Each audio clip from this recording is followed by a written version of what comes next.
Bienvenidos, bienvenidas a Fiora Talks. Este es un espacio creado para devolverle el sentido al cuidado de la vida. Aquí tendremos conversaciones honestas con nuestros aliados del ecosistema de la vida y estaremos entonces no buscando respuestas rápidas ni fórmulas mágicas, sino conversaciones que nos ayuden a recordar quiénes somos detrás de todo ese ruido. Así que comencemos. Esto es A Fiora Talks.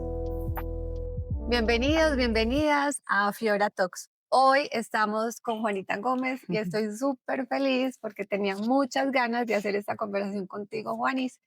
Gracias por estar aquí. A ti por la invitación, yo también feliz de estar acá. Y la mirada de Juanita nos cautiva un montón porque además de ser reflexiva, crítica, práctica, es a la vez profunda. Y hoy queremos hablar del bienestar. Pero ese bienestar, siento, Juanis, y he percibido que viene teniendo como un boom. Está de Entonces, moda. está de moda. Entonces es el boom del bienestar, del autocuidado, de ser súper positiva, de manifestar. Pero a la vez me parece súper importante pues que ya aparezca en la agenda, ¿sí o no? Que ya aparezca en la agenda del día a día, que en nuestras conversaciones se esté tocando ese tema. Pero también pienso que hay que cogerlo con pinzas, porque muchas veces se vuelve como en una meta, en un checklist, y por querer tener un bienestar la estamos pasando mal. Total. Sí, mira, yo creo que concuerdo contigo en que es una buena noticia que la pregunta por el bienestar esté en el panorama, ¿cierto? Digamos que ese es el lado positivo de que esté de moda.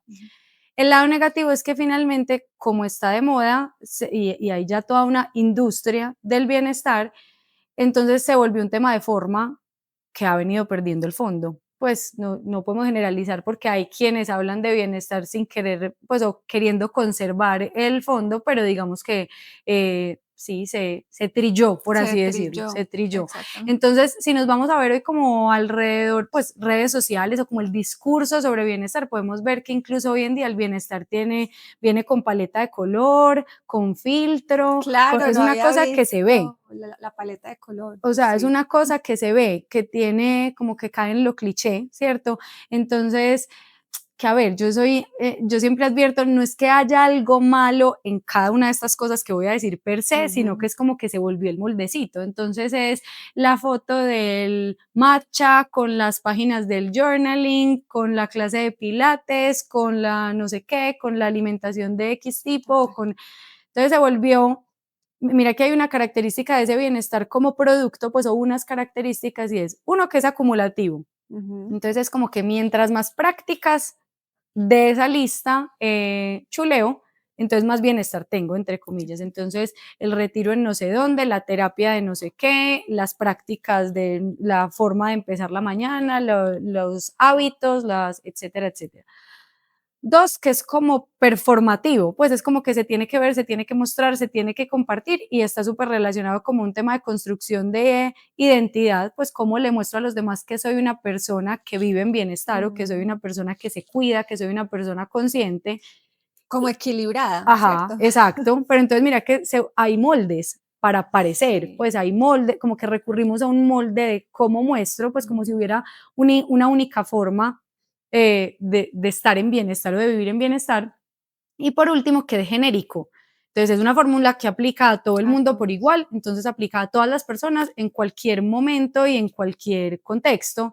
Entonces se anula la singularidad en esa pregunta por el bienestar. Es como que esto es una lista de chequeo que aplica a todo el mundo por igual y tome su fórmula de bienestar. Levántese hasta ahora, haga estas cosas por la mañana, ponga esta listica y que por eso decías, creo pues que a eso te referías con que termina generando angustia porque entonces se vuelve una lista de tareas por cumplir. A eso iba, es como, pues, y si te ha pasado también con las personas que te consultan, si hay un burnout, tú has hablado mucho del burnout, pero hay un burnout también de bienestar. Ajá, sí, alguna vez escribí sobre eso, como de cómo como que le metimos como que se fusionaron el discurso de la hiperproductividad con el bienestar y nos hemos ido llevando como a un camino de explotación personal, pretendiendo cumplir esa lista interminable de chequeos para poder vivir en bienestar, pero es termina siendo un bienestar que no responde a una pregunta o una escucha por uno mismo y por las propias necesidades, sino respondiendo como a esa fórmula genérica. Entonces es una y otra vez, es como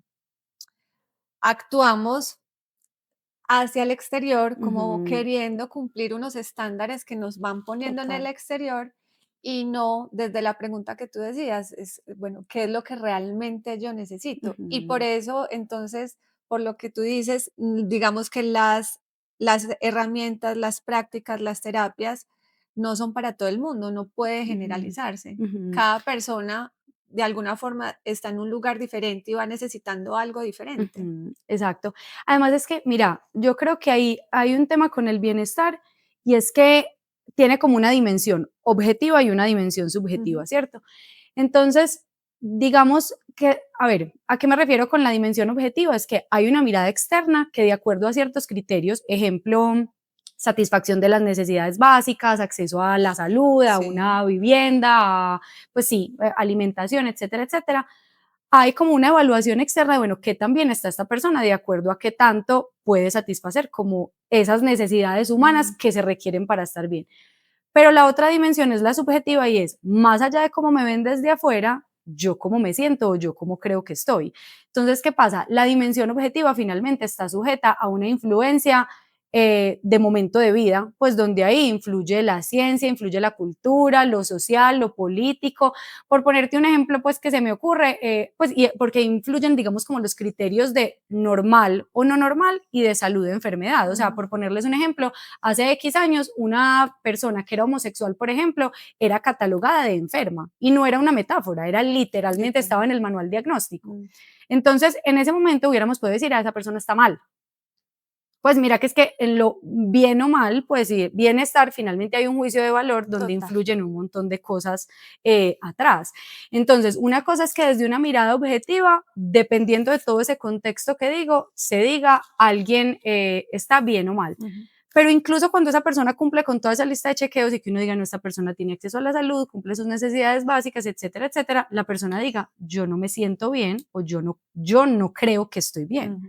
Y viceversa, hay una persona que puede, que uno desde esa mirada externa puede decir, no tiene cómo estar bien porque tiene falencias pues o vacíos en la satisfacción de esas necesidades básicas y que aún así la persona diga, yo me siento bien así o yo Total. creo que estoy bien. Pero eso a su vez yo creo que nos lleva pues como a una segunda, como un segundo dilema, pues o a una segunda cuestión respecto al bienestar, y de ahí ya me pongo como un poquito filosófica, porque es que el bienestar también tiene ese concepto como el bienestar desde una mirada como hedonista, pues muy relacionada como a lo placentero, a Ujú. experimentar sensaciones agradables, al disfrute, porque entonces ahí empezamos desde esa mirada entendemos el bienestar como el sentirme bien. Y el Exactamente. bienestar desde, no solo desde esa mirada, sino ya cuando la miramos como desde, hablándolo en términos filosóficos, como desde la mirada eudaimónica, ya no es netamente lo placentero, lo agradable, lo fácil, lo cómodo, sino que ya hay una mirada como del buen vivir, entendiendo que es que la vida incluye lo difícil, lo desagradable, lo incómodo, y que yo esté atravesando un momento de esos no significa que estoy mal. Exactamente. Y tú lo has hablado y aquí va el tema del positivismo tóxico y es Ujú. cómo vamos reprimiendo pues también esas emociones de tristeza, o sea, todo lo que nos desagrada es como de una, pongamos Tachado. tachado, pero entonces es ahora tachado en ese disfraz de bienestar. Entonces, no, vengo acá y hago una clase de yoga porque es que no puedo estar sintiéndome Ujú, triste o pongo la meditación, la canción, no sé qué, o me voy a hacer un ujú, retiro, pero con todas esas sensaciones y emociones ahí queriendo también darnos un mensaje. ujú. Como que no se le da lugar, es como que de alguna Exacto. manera se saca la lista de chequeo. Entonces, si el bienestar entendido como sentirme bien se vuelve la meta, cualquier cosa que se interponga entre Ujú. esa meta y yo, pues la voy a querer, Obstáculo. ajá, como chutar del camino. Ujú. Pero digamos que de acuerdo a esta lista de chequeos, entonces esas son las formas de chutarlas del camino. Entonces, como que se aborda, pero no de una manera genuina, sino que entonces a mí me pasa algo, listo, entonces la lista de chequeo es, hago mis 3 páginas en la mañana, voy a la clase de yoga, me meto a no sé cuánta terapia exista que me digan, pues, o que me recomienden desde afuera, pero mira que siempre es escuchando como una vocecita externa de qué necesito o qué tengo que hacer para estar bien, sin preguntarme yo o sin atenderme yo, el yo que necesito en este momento para estar bien. Y ahora, pues con tu historia y tu experiencia, esa conversación de, o sea, mía conmigo misma, Ujú. no es como de las más difíciles pues, que las personas tienen, o sea, como las que más resistencia tienen a tener.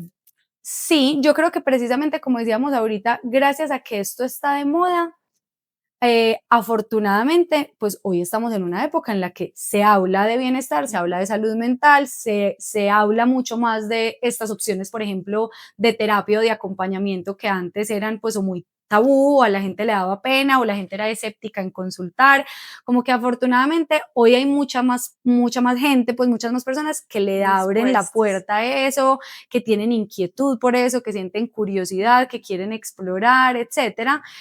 Sigue habiendo, pues, si me preguntas a mí, un camino muy largo por recorrer. Sí. Y lo que pasa con el tema de que esté de moda es que hay muchas personas que no están, que ese trabajo, que ese camino, digamos que no es muy genuino o no parte muy de adentro, Ujú. sino más como esa listica de chequeo. Eh, sí es difícil, pero yo creo que cuando eso parte de una intención real y genuina, Mm, uno sabe que esa dificultad va a ser parte del proceso, entonces uno está dispuesto. dispuestas. Distinto a cuando eso se hace por seguir una receta externa, porque Ujú. entonces ahí es muy fácil que frente a una de esas resistencias, cuando la cosa se pone incómoda, cuando esa conversación conmigo misma se vuelve incómoda o difícil o duele, abandono o me lo salto o evito o lo que sea. Total. Juanis, entonces, em, a todas estas, Ujú, y volviendo tal vez a la filosofía o no, pues como qué es el bienestar o qué es el bienestar para ti. ¿Es un camino, es un ujú, estado, es una decisión? ujú. ¿Qué es? Yo creo que para mí es una construcción. Ujú, Ve, no es un estado precisamente por lo que te digo ahorita, porque finalmente, pues nosotros estamos en movimiento todo el tiempo, la vida es movimiento. Entonces, si yo voy a entender que estoy pasando por un estado temporal de tristeza, de dificultad, de frustración, de impotencia, lo que sea, eso ya significa que no estoy bien, pues para mí no, ujú. para mí eso hace parte de lo que viene con la vida y estar bien implica poder sostenerlo, poder atravesarlo, poder disponer de los recursos con los que cuento para gestionarlo. Y gestionarlo a veces es resolver, pero a veces es simplemente aceptar y sostener, pues porque hace parte de la vida. Entonces, que haya momentos que no son fáciles, no son chéveres, no son ricos, para mí no significa que entonces ya no estoy bien. Entonces, un estado definitivamente no es. Para mí es más una construcción, pues, y requiere precisamente lo que mencionabas ahorita, como de esa conversación abierta, Ujú. permanente con uno mismo. Yo siempre lo he dicho, para mí el autoconocimiento es el punto de partida para el autocuidado. Si entendemos que el autocuidado no es esa receta externa y universal, sino que implica el escuchar mis necesidades, escuchar mi cuerpo, atender la manera en la que mi organismo, y entendido organismo tanto como cuerpo y mente, me dicen, es la única manera en la que yo puedo pues atender como esas necesidades. Entonces, para mí ese trabajo de autoobservación, de escucha interna, es el punto de partida para eso. Aquí en adelante en el tiempo, por el hecho de que estamos en permanente movimiento, pero no porque haya una meta de perfección que tengamos que alcanzar. Eso me recuerda mucho a uno de los videos que tú compartes en redes que les súper Ujú. recomiendo seguir a Juanita, psicóloga.Juanita Juanita Gómez. Gómez, Ujú, em, del ujú, valor que se tiene, pues que ya cualquier vida es de un valor infinito ujú, per se. O sea, no ujú. tienes que hacer nada más Porque no hay ni, que hacer mérito, o ni sea, acumular logros, exacto, ni títulos, ni chulitos para ganarte el valor, sino que ya, total. y que mira que eso nos es muy fácil entenderlo, por ejemplo, con un bebé. No hay Ujú. vida más valiosa que la de un bebé y el bebé no ha hecho nada todavía para merecerse ese Sí, sí, valor, sí, no sí, tiene sí, el expediente lleno de logros y total. nadie pone en duda su valor, pero nos montamos en esta onda pues y caemos en este discurso y nos montamos como en una ruedita de hámster en la que creemos que permanentemente tenemos que comprobarle al mundo y a las personas que nos rodean y tristemente a nosotros mismos en ese Mm, proyecto de explotación laboral, pues que valemos y valemos entonces en la medida en la que cumplimos con ese montón de total, chulitos de esa lista externa. sí. No, yo me quedo con muchísimas cosas, pero sí quisiera resaltar como el autoconocimiento, lo que dices, como o sea, punto como de que no es partida. de uno empezar el bienestar y veo qué terapias hay, o ay, sí, el autocuidado, entonces veo qué hay supuestamente Ujú. para mi cuidado sin conocerme. Ujú, sin hacerme las preguntas primero. Es que yo Exacto. creo que es eso, el bienestar más que una respuesta inmediata para todo el mundo o una respuesta genérica, tiene que partir de una pregunta y una pregunta por uno mismo. Una pregunta. Y entonces es, bueno, yo normalmente cómo conozco a otra persona, ¿qué hago cuando estoy conociendo a otra persona? La Ujú, miro, la observo, la escucho, te pregunto. le pregunto, Ujú, entonces, bueno, empezar a hacer eso y ya ahí sí saber qué es lo que estoy ujú, necesitando en ujú, ese momento. así Juanis, es. bueno, muchísimas gracias, Con mucho fue un gusto, gracias placer, a me ti por invitarme. encantó y gracias. Ujú. Bueno, ahora entonces sigan conectados, vamos a tener muchas más Afiora Talks, presentarles a muchas personas con temas súper interesantes, porque en Afiora, cuando haces parte de Afiora, es mucho más que estar asegurados. Chao, gracias.